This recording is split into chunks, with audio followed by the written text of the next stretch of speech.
ஓ தொடைய கிழிச்சு அதுல இருந்து வர்ற ரத்தத்தை எடுத்து என் கூந்தல தரவாம என் கூந்தலையே முடிய மாட்டேன் சபதம் போட்டா பாஞ்சாடி. அவளும் ஒரு பெண் தான். காலையில சூரியன் உதிச்சா புருஷன் உயிர் போயிடும் அப்படின்னு சொல்லி சூரியனையே உதிக்க விடா வச்சிருந்த நலாயினி என்று சொல்லக்கூடிய பெண்ணு. அவளும் பெண் தான். தமிழ் கிழவி, தமிழ் புலவி என்ற பெயர் பெற்றாள் அவை மூதாட்டி. அவளும் பெண் தான். மொத்தத்துல இன்னும் பெண்கள் அப்படின்னு எடுத்துக்கிட்டா பெண்களால சிறப்பாக இந்த ஒரு விஷயம் அப்படின்னு எதுவுமே கிடையாது. அவ்வளவு சிறப்பான விஷயம். ஆனா அப்படிப்பட்ட பெண்களுக்கு சிறப்பு தந்தவங்க யாரு? ஆண்கள். அப்ப ஆணும் பெண்ணும் இணைந்தாதான் இந்த உலகம். அதனாலதான் இல்லறம் அல்லது நல்லறம் அல்ல அப்படின்னு சொல்லியிருக்காங்க. யாரு? அவை இல்லையா? அப்ப ரெண்டு பேரும் சேர்ந்தாதான பெருமை. பிரிஞ்சிருந்தா அதுல பெருமையா இருக்கு இல்லையா? இப்ப ஒரு கேள்வி கேட்டீங்கல்ல, கேள்வி கேட்கல, நீங்க சொன்னதும் கேட்டேன். என்ன கேள்வி கேட்டீங்க? இல்ல ராமர் ஏன் காட்டுக்கு போனாருன்னு கேட்டேன். ஏன் காட்டுக்கு போனாரு? இப்ப தசரதன் ஒரு போருக்கு போனானா?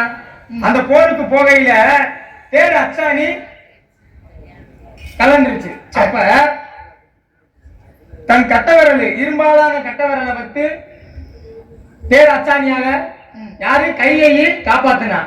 அப்பதான் வரம் கேட்கிறா, உனக்கு ஒரு என்னை நீ காப்பாத்தின, நீ ஒரு 2 வரம் கேளு அப்படின்னு சொல்ல வட்டியும் எனக்கு இப்ப தேவையில்லை அந்த வரம், எனக்கு தோணும் போது கேட்கிறேன் அப்படின்னு கையை சொன்னா. அப்பதான் வரம் கேட்டா. எப்படி கேட்டா? பரதை நாடாளனும் ராமன் காடாளனும் வரம் கேட்டா. இதானே உண்மை? போய் புத்தகத்தை போய் படிச்சுட்டு மாதிரி இல்ல இல்ல அதுல அவ்வளவுதான் விஷயம்.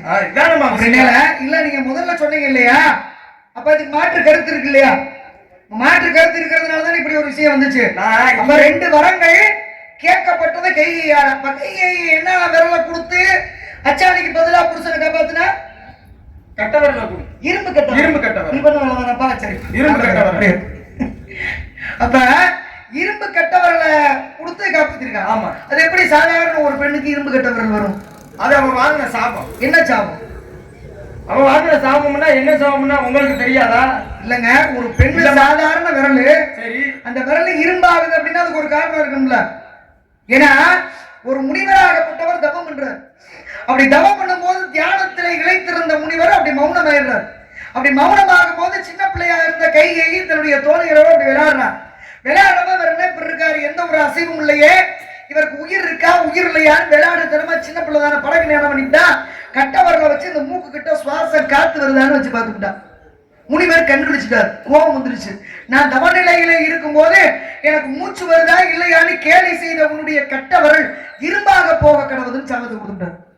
அப்ப இரும்பா போனோட கட்டவரல் இரும்பா இருந்தா ஒரு பெண்ணு என்ன பண்ண முடியும்? கஷ்டம் இல்லையா? அப்ப அந்த பெண்ணு வருத்தப்பட்டு அழுகிறா. அப்ப சின்ன பிள்ளை, சின்ன குழந்தை, சரி ஏதோ தெரியாம பண்ணிவிட்டா. சரிம்மா, நான் கொடுத்த சாபம் ஒரு நேரத்துல உன்னோட கணவனுடைய உயிரை காப்பாத்துறதுக்கு உனக்கு பயன்படும். அப்ப ஒரு கெட்ட விஷயம், ஒரு சாபம் வரமாக மாறியது. அதனாலதான் அந்த இரும்பு கட்டவரலை வச்சு தன்னுடைய கணவனுடைய உயிரை காப்பாத்தினா திருப்பி தான் புருஷனை தானே கொன்னுட்டான். அதானே? இப்படிதான் பேசலாம். ஆக பேசலாம், நீங்களும் பேசலாம், நானும் பேசலாம். 64 கலைகள்ல பேசுறது ஒரு கலைதான். வாயுள்ள புள்ளதான் பிழைக்கும் என்று பொதுவா சொல்லுவாங்க. அந்த மாதிரி கற்றறிந்த அறிஞர்கள் கூடியிருக்கும் உயர்ந்த சபையில் பேசக்கூடிய தகுதியோ அமரக்கூடிய தகுதியோ 100ல ஒருத்தனுக்கு தான் கிடைக்கும். 1000த்துல ஒருத்தன் தான் கவிஞராக திகழ முடியும். 10,000 பேர்ல ஒருத்தன் தான் சிறந்த பேச்சாளராக திகழ முடியும். அப்பேற்பட்ட இந்த பேச்சுல எத்தனையோ வகை இருக்கு. பட்டிமன்ற பேச்சு, வழக்காடு மன்ற பேச்சு, வழக்கு பேச்சு, வம்பு பேச்சு, வரட்டு பேச்சு, முரட்டு பேச்சு, காரிய பேச்சு, வீரிய பேச்சு, கருத்தான பேச்சு, அறிவான பேச்சு, ஆற்றலான பேச்சு, ஆன்மீக பேச்சு, வெறும் பேச்சு, வெட்டி பேச்சு, செத்த பேச்சு. இப்படி இருந்து விட்டாலும் கூட பேச்சுக்கு உரை என்ற இன்னொரு பெயரும் உண்டு. சிறப்புரை, வரவேற்புரை, தொகுப்புரை, தலைமை உரை, ஏற்புரை, கட்டுரை, வானொலி உரை, தொலைபேசி உரை, தொலைக்காட்சி உரை, ஆளுநர் உரை, ஆட்சியாளர் உரை, இப்படி இத்தனை வகை இருக்கு. இதுல உங்க வகை பேச்சு அருமையான பேச்சு, அழகான பேச்சு. நான் வந்த வேலையை உங்கள்கிட்ட சொல்லிடலாமா? பேச்சுல எத்தனை இருக்குன்றீங்க, உரையில எத்தனை உரை இருக்குன்றீங்க. இப்ப நீங்க என்ன பேச போறீங்க? உங்க பேச்சு என்ன பேச்சு? அடுத்தவங்களை விமர்சனம் பண்றது வேற, முதல்ல நம்ம என்ன அப்படின்றத யோசிக்கணும்ல. இதுல உங்களோட பேச்சு எப்படி பேச்சு? உங்ககிட்ட சொல்லலாமான்னு கேட்கிறேன். வந்த வேலையை சொல்றது வேற. சரி, உங்களோட பேச்சை எப்படி மதிப்பிடுறதுன்னு கேட்கிறேன். என்னோட பேச்சை நீங்க எப்படி நினைக்கிறீங்க? அது சரியா பேசுறாதானே எனக்கு தெரியும். எப்படி இன்னும் சரியா பேசலைல, அப்புறம் எப்படி எனக்கு தெரியும்? இப்ப பாருங்க, ஒரு பழமொழி இருக்கு, சொல்லுங்க. எப்படி ஆடிக்கு அப்புறம் தானே ஆவணி வரும், ஆனா ஆவணிக்கு அப்புறம் ஆடி வரும் கண்ணான்னாங்க. அது என்ன, அதுக்குள்ள ஒரு விளக்கம். இப்ப என்ன விளக்கம்னா, ஆ என்றால் என்ன, பசு, மணி என்றால் கூட்டம். அப்ப பசுக்களின் கூட்டத்துக்கு பின்னாடி ஆடி வருவது யாரு, கண்ணா. அதான் ஆவணிக்கு பின்னால ஆடி வரும் கண்ணா. இப்படி ஒரு விளக்கம் இருக்கு. இப்படி ஒவ்வொரு பேச்சுக்குமே ஒவ்வொரு விளக்கம் இருக்கு. 1000 பேரை கொண்டதே அரை வைத்தியம், அப்ப 2000 பேரை கொண்டா முழு வைத்தியனா? அப்படி கிடையாது. இன்னைக்குதான் நம்ம மாத்திரை ஊசி எல்லாம் போடுறோம். சரி, அந்த காலத்துல பூரா மூலிகை செடிகள் வேறு இதை வச்சுதான் பயன்படுத்தினாங்க மருத்துவத்துக்கு. அப்ப 1000 வகையான மர செடி வேர்களை கொண்டு கத்துக்கிட்டவன் அற வைத்தியம். அதான் 1000 வேர்களை கொண்டவன் அற வைத்தியம். அதை நம்ம மாத்தி என்ன சொல்றோம், 1000 வேரை கொண்டவன் அற வைத்தியன்றத 1000 பேரை கொண்டவன் அற வைத்தியம். அப்ப ஒரு வார்த்தை மாறுறதுனால அதோட பொருள் மாறி போயிருது இல்ல. இப்ப கிணறு வெட்டினா பூதம் வந்த கதையா இருக்குன்றாங்க.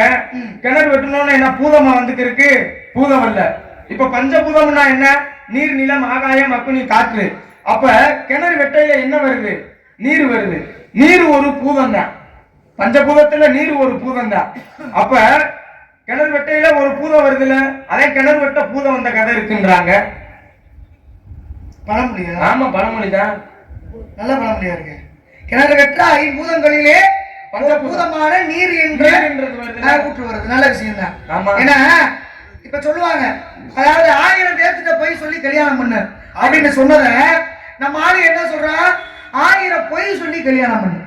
1000 பொய் சொல்லி கல்யாணம் பண்ண அந்த கல்யாணம் வழங்குமா? இல்ல இல்ல. இப்ப 1000 பொய் சொல்லி கல்யாணம் பண்ண சொல்லல, 1000 பேர்த்திட்ட போய் சொல்லி அவங்களுடைய ஆசீர்வாதத்தை பெற்று அந்த கல்யாணத்தை பண்ணு. அதான் 1000 பேர்த்த போய் சொல்லி கல்யாணம் பண்ணு. அப்ப பழமொழி மருவியது. இப்ப பெண் தூங்கி முன் எழுவாள் பத்தினின்னுவாங்க.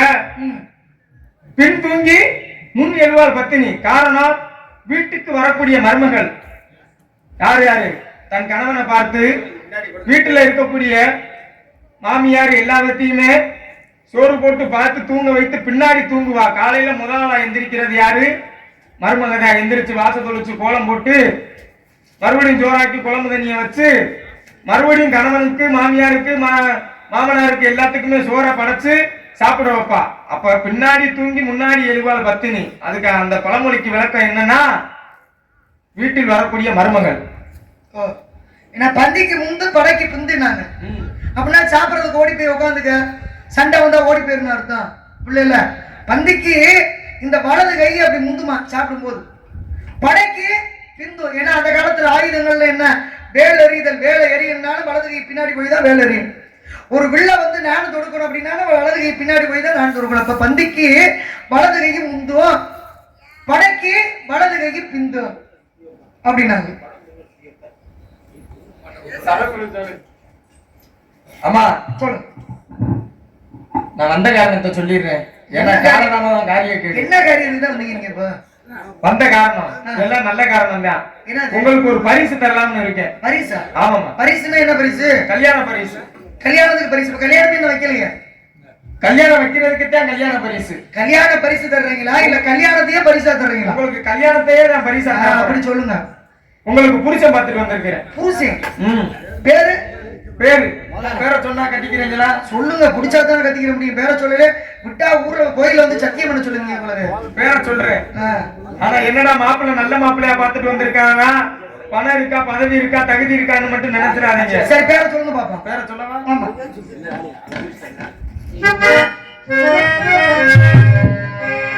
கொடிகளுக்கு கொட்டுதே வடிவே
பிடிச்சிருக்கா? முருகனா என்ன தாக்கம் ஓட்டு தாக்கம் வேணாம் முத்தத்தை போனதாந்து வள்ளியூர் வேணாம் பார்க்க பிடிக்கல நல்லா பேசுங்க மாப்பிள்ளை எனக்கு பிடிக்கல, மாப்பிள்ளை விருப்பம் இல்ல. சும்மா விருப்பம் இல்லையா? ஆமா. ஏமா? ஒண்ணுமில்ல. ஆமா, என்ன அவர் ஏற்கனவே திருமணமானவரு. திருமணம் ஆயிருக்கா? ஆமா. அப்படி நினைக்காதம்மா. சரி. ஏன் இப்ப ஒரு ஒத்த மாட்டு வண்டி இருக்கு, ஒரு ஒத்த மாட்டு வண்டி முடிஞ்ச அளவுக்கு என் பாரத்தை தாங்கும். அந்த மாட்டு வண்டி தாங்காத போது உடனே இன்னொரு மாட்டை பூட்டி பாரத்தை ஏத்துவாங்க. காரணம், ஒரு மாடு தனிஞ்சாலும் இன்னொரு மாடு தாங்கிக்கிறோம். மாட்டு வண்டி சொன்ன கதையை சொன்னோன்னு நீங்க தப்பா நினைக்க வேண்டாம். நல்லா இருக்கு. வள்ளி தெய்வானை என்பது 2 மாடுகள். அப்படி அதுக்கு இல்ல. இருக்கக்கூடிய மூக்கனாக ஒரு மாடுன்றது 2 மாடுன்றது கணவன் மனைவி தான் 2 மாடு. அந்த 2 மாடும் ஒன்னா போனாதான் வாழ்க்கை அப்படின்ற வண்டி ஒழுங்கா போய் சேரும். நீங்க 2ஐயும் விட்டுவிட்டு 2 மாடு 2 கொண்டாடி கட்டின அந்த குடும்பம் வழங்குமா? காரணம் இருக்கு. என்ன காரணம்? அதுக்கு விழுகக்கூடிய மூக்கனானவர் உங்களுக்கு விழுகக்கூடிய தாலி கவுரு. சரி. அந்த வண்டியை ஓட்டுறது யாரு? முருகபெருமான். அந்த வண்டிக்கு சக்கரமா இருக்கிறது யாரு? என்னை போன்ற முனிவர்கள்.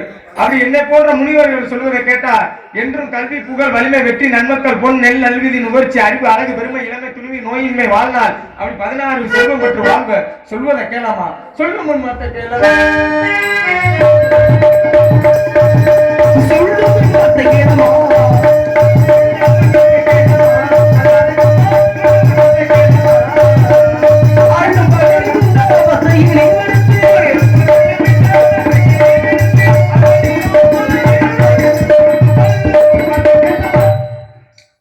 என்னத்தை கேட்க?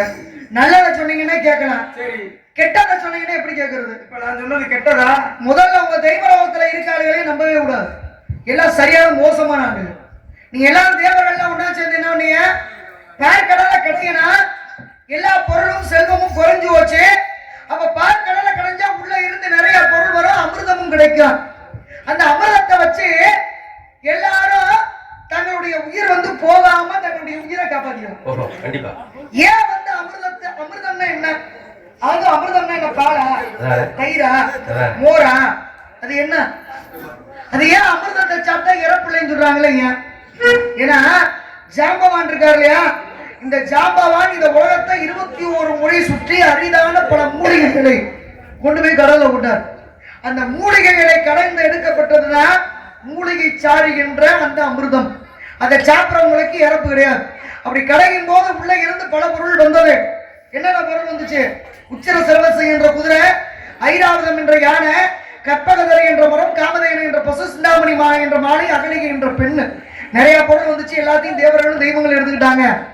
அப்படி எல்லாத்தையும் தெய்வங்களும் தேவர்கள் எடுத்துக்கும் போது அசுரங்க பார்த்தாங்க, என்னடா எல்லாத்தையும் இவங்களே எடுத்துக்கிட்டாங்க, நம்மளையும் சேர்ந்து தானே சேர்ந்து கடையிற பொருளை பாதி கொடுப்போம்னு சொன்னாங்களே, இப்படி வார்த்தையை மீறாங்களே அப்படின்னு சொல்லி அந்த பார்க்கடல்ல மிதந்து வந்த ஒரு காயை எடுத்து ஒரு அரைக்கம் கடிச்சான். அப்படி காயை எடுத்து அரைக்கம் கடிச்சா, அப்படி அசுரன் கடித்த காய் அப்படின்னு சொல்லி தேவர்கள் அத விரதத்துக்கு பயன்படாம போகட்டும் அப்படின்னு சொல்லி சாபம் கொடுத்தாங்க. அதனால இன்னைக்கு அந்த காயை என்ன சொல்றான்? அசுரன் கடித்த காய் அசுரக்காய், சுரக்காய். சுரக்காயை பார்த்தீங்கன்னா இன்னைக்கு ஒரு பழனிக்கு முருகனுக்கு ஒரு மாலை போடுறவங்களோ, ஒரு சபரிமலைக்கு எந்த கோயிலுக்கு மாலை போடுறவங்களா இருந்தாலும் பாகக்காய் எப்படி கசப்பான பொருள்னு அதை பயன்படுத்துறது இல்லையோ, ஆனா சுரக்காய் ஒண்ணு கசப்பான பொருள் கிடையாது. அதை ஏன் இப்ப பயன்படுத்தக்கூடாது அப்படின்னா அது அசுரன் கிடைத்த காய்.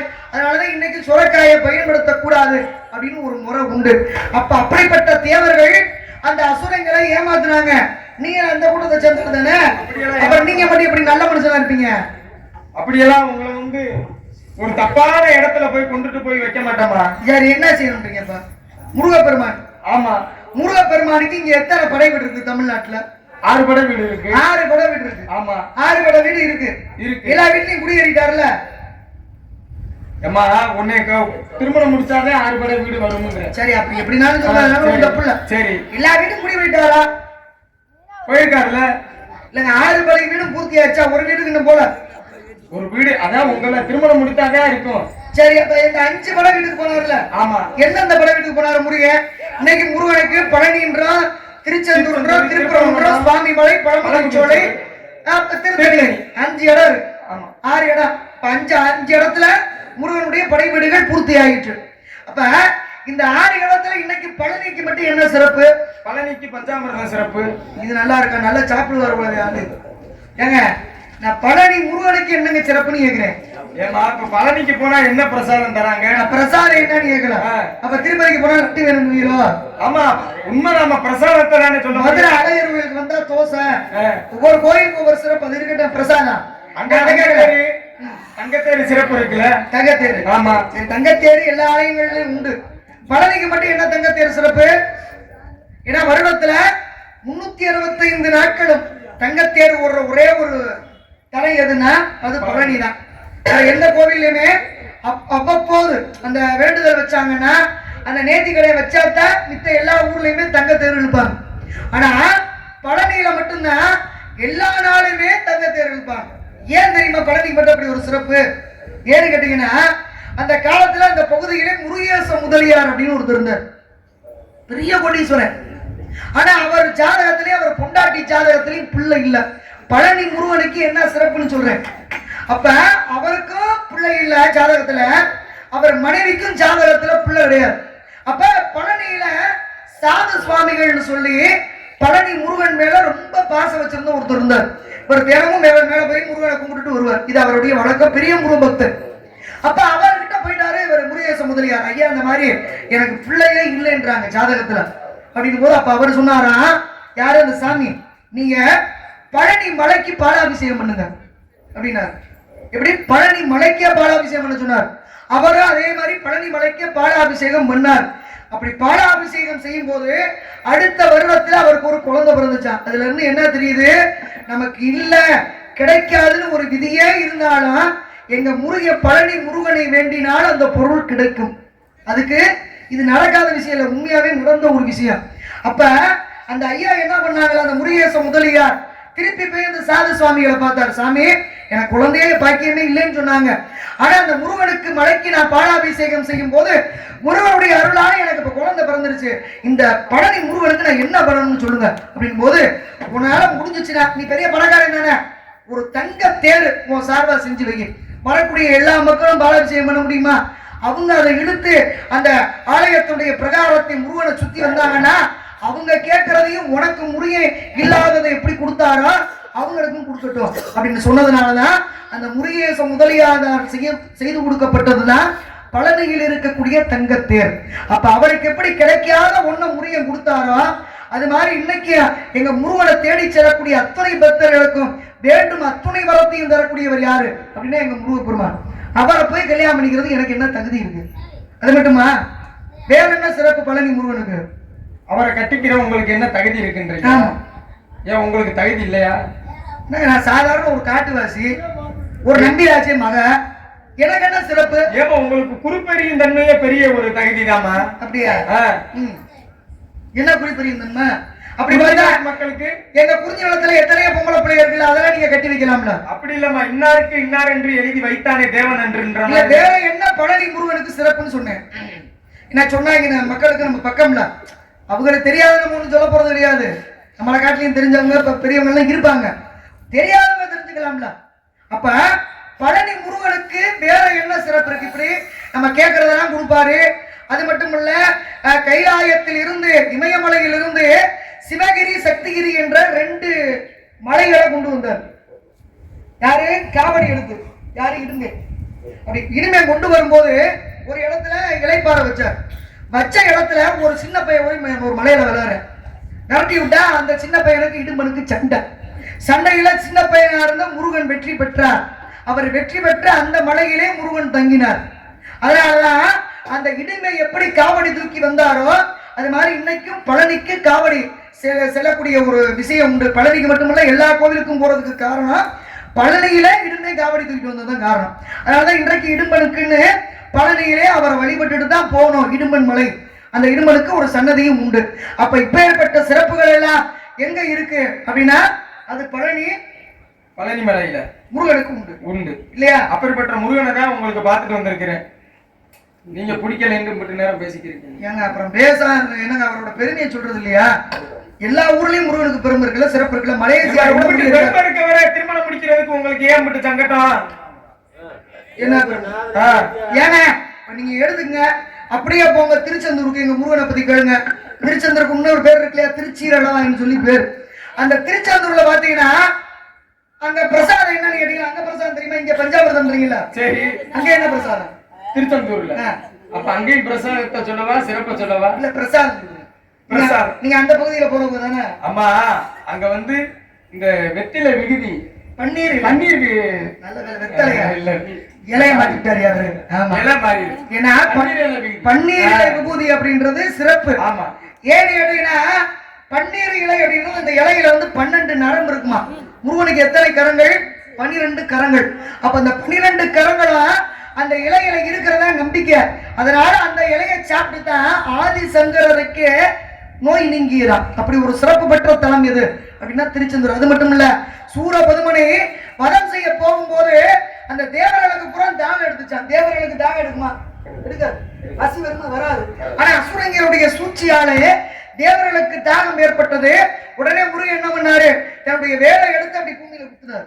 அப்படி வேலை எடுத்து பூமியில குத்தும் போது அங்கே ஒரு கிணறு உருவாச்சு. தேங்காய்க்கு நாளின்னு பேரு. அந்த தேங்காய் மாதிரி அந்த கிணத்து தண்ணி இனிக்கிறதுனாலதான் திருச்செந்தூர்ல இருக்கக்கூடிய கிணறுக்கு பேர் என்ன? நாளி கிணறுன்னு பேரு. இன்னைக்கு கடல்ல நாளி கிணறுல குளிச்சுட்டு கடல்ல குளிச்சுட்டு திருச்செந்தூர் முருகனை கும்பிடணும் அப்படின்றது முருகனுடைய சிறப்பு. அது மட்டும் இல்ல, திருச்செந்தூருக்கு சிறப்பு. இன்னைக்கு கந்த சஷ்டி அப்படின்ற பாடல் நம்ம எல்லாரும் கேட்கிறோம் இல்லையா? அதை எழுதினவர் யாரு? பாலன் தேவராய சுவாமிகள். அந்த பாலன் தேவராய சுவாமிகளுடைய நோயை தீர்த்தவர் யாரு அப்படின்னா அவருக்கு தீராத வைத்தவழி, அதை தீர்த்து வச்சவர் நம்ம முருகன். அப்ப இவ்வளவுதான் சிறப்பு பெற்றவர் யாரு? இங்க மதுரையில் எடுத்துக்கோங்க, நம்ம திருப்பரங்குன்றம். திருப்பரங்குன்றத்துல தெய்வயானி அம்மாவை திருமணம் பண்ணிக்கிட்டார்.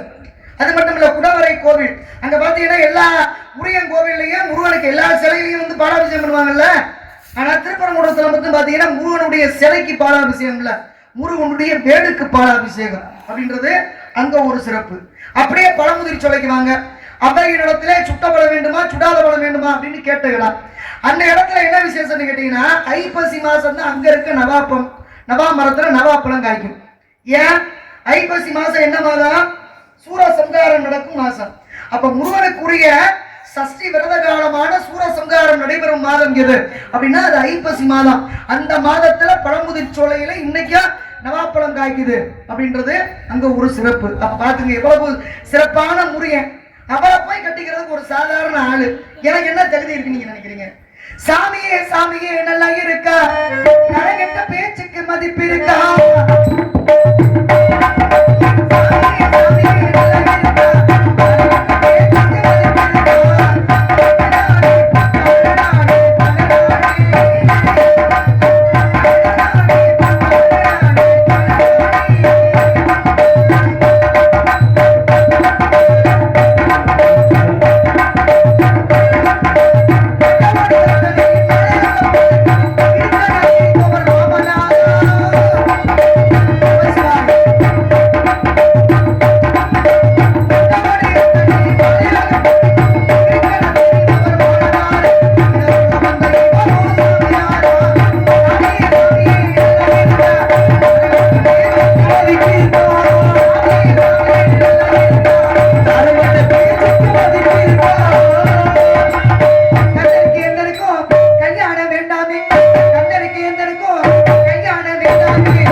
சூரிய உதயத்துக்கு முன்னாடி கல்யாணம் முடிக்க சரியா சொல்லியிருக்க முருகா ஞான பண்டிதா என்ன சிறும்புறாரு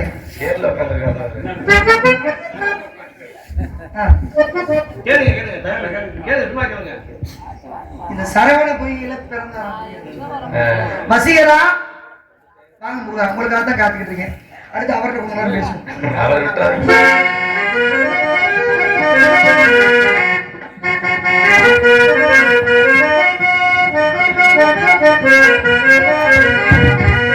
வாங்க வசீகரா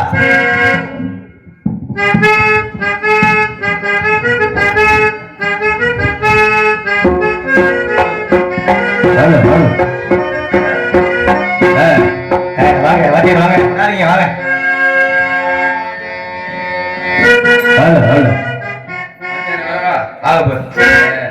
சம்போ மகாதேவா சம்போ மகாதேவா சம்போ மகாதேவா நினைக்காத நேரம் உண்டோ நினைவிருந்து புரிவாய் நினைக்காத நேரம் உண்டோ